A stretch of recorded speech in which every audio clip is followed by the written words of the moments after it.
কৰিছোঁ আমি এটা নতুন যাত্ৰালৈ ওলাইছোঁ।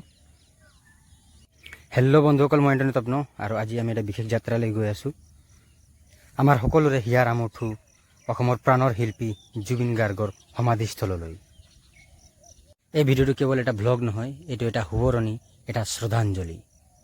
বাইকত যাত্ৰা কৰিলে এনে এক বিশেষ অনুভৱ হয় যেন বতৰৰ বতাহ, মাটিৰ গোন্ধ, চিপচিপিয়া বৰষুণ সকলোতে যেন জুবিনদাৰ সুৰেৰে ভৰি আছে। আৰু চিপচিপিয়া বৰষুণে উপায় নাই, পিছফালে কঠুৱাই বহি আছোঁ আৰু গৈ আছোঁ। চাব পাৰিছে কিমান ধুনীয়া পৰিৱেশ এটা।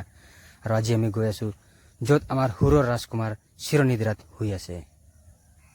গুৱাহাটীৰ পৰা সোণাপুৰ অভিমুখে গৈ থাকিলে এনে এটা ধুনীয়া পৰিৱেশ চাবলৈ পাৰে। চাব পাৰিছে কিমান ধুনীয়া পৰিৱেশ। হে বৰষুণৰ পানী পৰি গ'ল কেমেৰাত।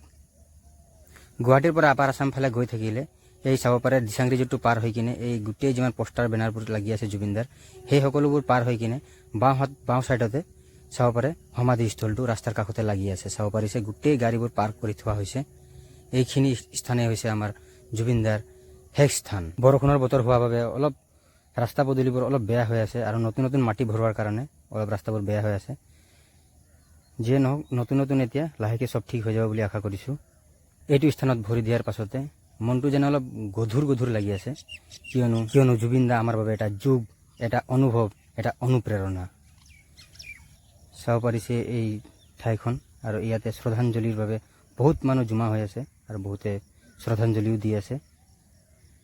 চাব পাৰিছে বহুত দূৰৰ পৰা মানুহ আহিছে, শ্ৰদ্ধাঞ্জলি দি থাকিছে। কিয়নো বহুত মানুহ আহিছে সেইকাৰণে ভিৰ হৈছে আৰু সেয়েহে আমি এজন এজনকৈ গৈ কিনে শ্ৰদ্ধাঞ্জলি দিয়াৰ ব্যৱস্থা কৰি ল'লোঁ। চাব পাৰিছে ইয়াত গোটেইবোৰ এৰিয়া প্ৰায় কনষ্ট্ৰাকশ্যনৰ কাম চলি আছে।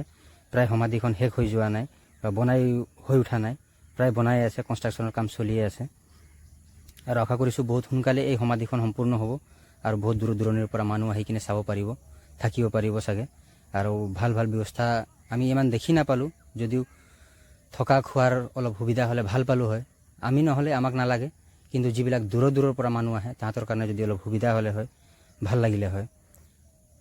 গোটেই নানা জাতি উপজাতিৰ গামোচা আৰু সন্মান জুবিনদাৰ বাবে কিমান মৰম সেইটো দৰ্শাইছে। এই সমাধিতে চাগে দাদাই জিৰণি লৈ আছে, কিন্তু তেওঁৰ নাম, তেওঁৰ সুৰ, তেওঁৰ সৃষ্টি সদায় চিৰজীৱী হৈ বিশ্বব্যাপী ৰ'ব। এই বিশেষ স্থানটো চাব পাৰিছে পাৰ্কৰ কাৰণে একফাল দিয়া হৈছে আৰু একফালে মানুহ অহা যোৱা কৰি আছে।